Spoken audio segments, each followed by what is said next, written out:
క్యాబినెట్లో బెర్త్ ఎవరికి, ఎర్త్ ఎవరికి? ఆ నలుగురు మంత్రులకు పీఏసీలో చోటు ఎందుకు దక్కలేదు? రాజ్యాంగబద్ధ పదవుల్లో ఉన్న ఇద్దరు నేతలను పార్టీ కమిటీల్లోకి తీసుకోవడం ఏంటన్నది కాంగ్రెస్ నేతలకే అర్థం కావడం లేదట.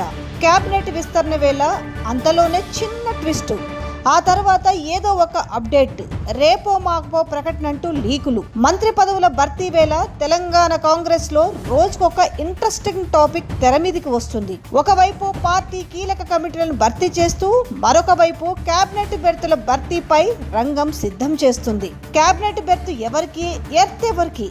ఆ మంత్రులకు పీఏసీలో చోటు ఎందుకు దక్కలేదు?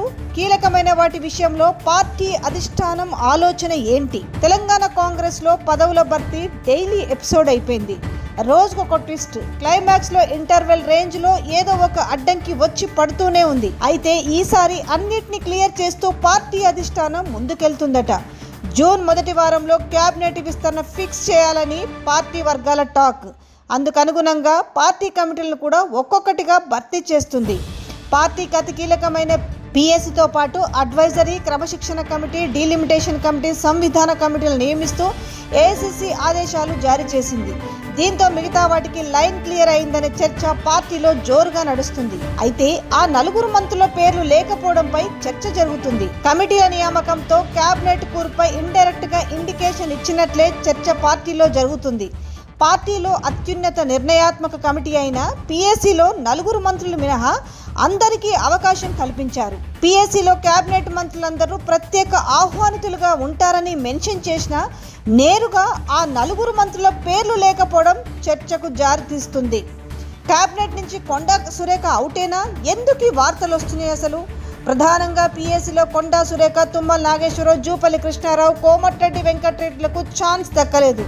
వీరిలో కొండా సురేఖకు కేబినెట్ నుంచి ఖచ్చితంగా ఉద్వాసన పలుకుతారనే చర్చ బలంగా నడుస్తుంది. అందుకే ఆమె ప్లేస్లో పీఏసీ కమిటీలోకి అదే సామాజిక వర్గం మున్నూరు కాపుకు చెందిన ఆది శ్రీనివాస్కు కమిటీలో చోటు దక్కిందంటున్నారు. దీని ద్వారా మంత్రివర్గంలో కూడా ఆది శ్రీనివాస్కు పక్కా ఛాన్స్ ఉంటుందనే టాక్ నడుస్తుంది.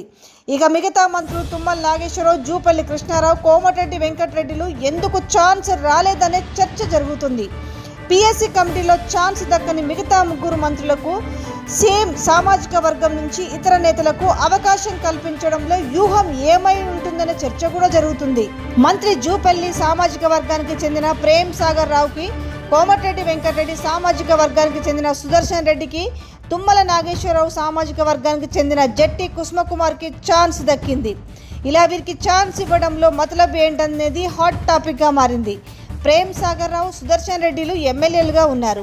జట్టి కుసుమ మాత్రం ఏ సభలో కూడా ప్రాతినిధ్యం లేదు. అయితే మంత్రి తుమ్మల పార్టీ కార్యక్రమాల్లో యాక్టివ్గా పాల్గొన్నారు కాబట్టి ఆ ప్లేస్లో సీనియర్ నేత జట్టికి అవకాశం ఇచ్చారనే టాక్ ఉంది. ఇక రాజ్యాంగ పదవిలో ఉన్న వారికి ఆ పార్టీలో పదవిలో నియమించడం పైన కూడా చర్చ జోరుగా నడుస్తుంది.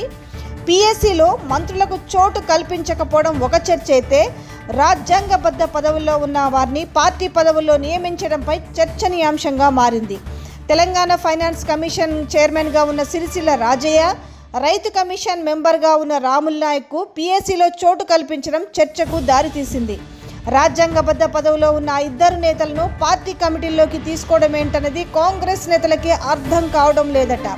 అయితే పీఏసీ కమిటీ లిస్టులో ఎవరికి చోటు కల్పించారో, ఎవరు ఎంపిక చేశారో కూడా పీసీసీ చీఫ్తో సహా ఎవరికీ తెలియదట. అధిష్టానం డైరెక్ట్గా లిస్ట్ ఇచ్చినట్టు గాంధీ భవన్లో గుసగుసలు వినిపిస్తున్నాయి. ఇక పీసీసీ వర్కింగ్ ప్రెసిడెంట్ పోస్టుల విషయంలో కూడా కొలిక్కి వచ్చినట్టు తెలుస్తుంది. వర్కింగ్ ప్రెసిడెంట్లుగా సంపత్ కుమార్, బలరాం నాయక్, రోహిన్ రెడ్డి, ఫహీం ఖురేష్ల పేర్లు దాదాపుగా ఖరారైనట్టు చర్చ జరుగుతుంది. ఈ కమిటీ విషయంలో స్పష్టత రాగానే వర్కింగ్ ప్రెసిడెంట్లతో పాటు జనరల్ సెక్రటరీ, వైస్ ప్రెసిడెంట్ల పోస్టులను భర్తీ చేస్తారట.